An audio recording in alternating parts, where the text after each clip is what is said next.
श्री राम नमस्कार। आज 22 मई 2024 एक नई कहानी के साथ आपसे जुड़ा हूँ।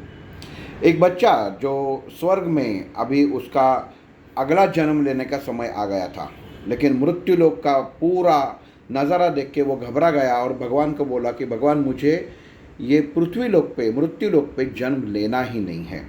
भगवान ने उसे कहा कि बेटा ऐसा नहीं होता कि तुम्हारे प्रारब्ध के अनुसार तुम्हारे बहुत सारे कर्म बचे हुए हैं, तुम्हें जन्म तो लेना ही पड़ेगा। तो बच्चा भगवान को कहता है कि भगवान अगर तुम साथ हो तो मुझे आसान हो सकता है, लेकिन तुम तो साथ कभी रहते ही नहीं है। भगवान ने कहा बेटा चिंता मत कर, मैं तुम्हारे साथ रहूँगा। बेटा कहता है कि मृत्यु लोक पे तुम किसी को नज़र भी नहीं आते, तो मैं कैसे यकीन करूँ कि तुम मेरे साथ हो। भगवान देखते हैं कि बेटा बहुत चालाक है। वो बोलते हैं कि बेटा तुम चिंता मत करो, जब भी तुम आंखें बंद करोगे तो दो पाँव की जोड़ी पाओगे, एक तुम्हारी पाँव की जोड़ी रहेगी, एक मेरे पाँव की जोड़ी रहेगी। बच्चा खुश हो जाता है और उसका जन्म हो जाता है। जन्म के बाद जैसा वो बड़ा होने लगता है, उसमें समझ आने लगती है, तो उसमें स्वर्ग की बात याद आती है और वो आंखें बंद कर लेता है। जैसे ही आंखें बंद कर लेता है, उसको पाँव की दो जोड़ी दिखाई देती है। वो खुश हो जाता है कि भगवान मेरे साथ है। ज़िंदगी चलती रहती है, थोड़ा बड़ा हो जाता है, एक बार साइकिल पे गिर जाता है और दुखी हो जाता है, रोने लगता है, आँख बंद करके देखता है भगवान साथ में है कि नहीं, तो ताज्जुब हो जाता है कि एक ही पाँव की जोड़ी है। कहता है कि भगवान ने मुझे झूठ बोला, मुझे घुला फिसला कर ये मृत्यु लोक पे भेज दिया, ये भगवान ने सही न्याय नहीं किया।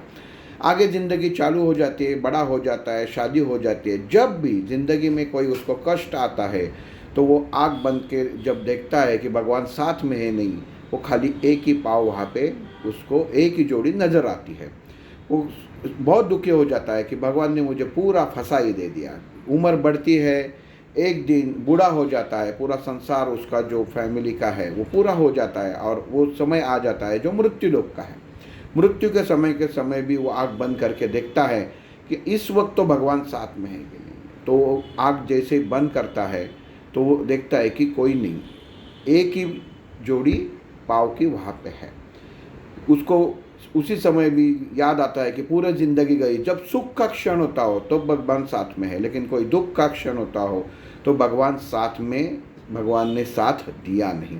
बहुत दुखी होकर उसका मृत्यु हो जाता है और जब स्वर्ग लोक पहुँचता है तो भगवान के सामने जाके भगवान को पूछता है कि भगवान तुमने मेरे साथ नाइंसाफ़ी की है, तुमने तो मुझे प्रॉमिस किया था, वचन दिया था कि तुम मेरे साथ में रहोगे, लेकिन आप ज़िंदगी भर मेरे साथ रहे नहीं। जब भी मेरे ज़िंदगी में तकलीफ़ें आई तो आप मेरे साथ नहीं थे, जब खुशियाँ थी तब केवल आप मेरे साथ में आए। भगवान कहता है कि बेटा जो तुमने देखा वो बिल्कुल सही देखा, लेकिन तुमने जो आँख बंद करने के बाद जो पाँव देखा वो खाली मेरा था, क्योंकि जब जब तुम्हें संकट आता था मैं तुम्हें गोद में उठा के लेता था और तुम्हारे संकट हरण कैसे हो जाए, वो उसमें संकट आपके जाएंगे कैसे ज़िंदगी के, इसके लिए तुम घबरा ना जाओ, इसके मैं तुमको गोद में उठा के लेता था। ये कहानी है।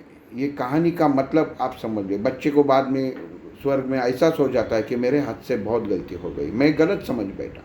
बस यही कहानी है, लेकिन सारांश ये है कि ज़िंदगी में हम लोग हर वक्त थोड़ी सी संकट आए तो कहते हैं कि भगवान नहीं है, भगवान मेरे साथ नहीं है, जो बुरा काम करता है उसके साथ ही भगवान नहीं। ऐसा नहीं है, भगवान हर पल हर वक्त आपके साथ है। हम लोगों को केवल विश्वास होना बहुत ज़रूरी है कि जिस वक्त हम लोगों को संकट आता है वो कर्म के अनुसार आता है। तुम्हारा प्रारब्ध क्या है वो हिसाब से संकट जीवन में मनुष्य के आ जाते हैं। वो भगवान हमें संकट के समय गोद में उठा के लेता है और जब आनंद का क्षण सुख का क्षण रहता है तो वो आपके साथ आपको नीचे छोड़ता है कि आप वो सुख का क्षण उपभोग सके, उसमें आनंद प्राप्त कर सके। तो हमेशा ध्यान में रखिए कि भगवान को कभी नाम मत रखे कि इसने मेरे ज़िंदगी में ऐसा किया वैसा किया।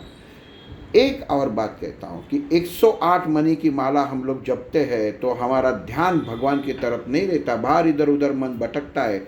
लेकिन 1800 की नोटों की गिनती जब इंसान करता है तो उसका ध्यान भटकता नहीं है, उसका ध्यान वो नोटों की गिनती में रखता है। ये दुर्भाग्यवश है कि जहाँ पे भगवान का नाम आता है तो इंसान कॉन्सेंट्रेट एकाग्रता नहीं कर सकता, लेकिन जहाँ पे खुद का स्वार्थ की बात होती है तो इंसान कॉन्सेंट्रेट एकाग्रता करता है।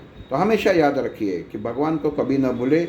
आपकी सांस चल रही है वो भगवान की वजह से, आपके अच्छे दिन है वो भगवान की वजह से, और बुरे दिन भी है, संकट है, तो भगवान साथ में है, वो आपको गोद में उठा के चल रहा है। बस यही थी आज की कहानी। सबका दिन शुभ हो। कल एक नई कहानी के साथ मिलेंगे। जय श्री राम।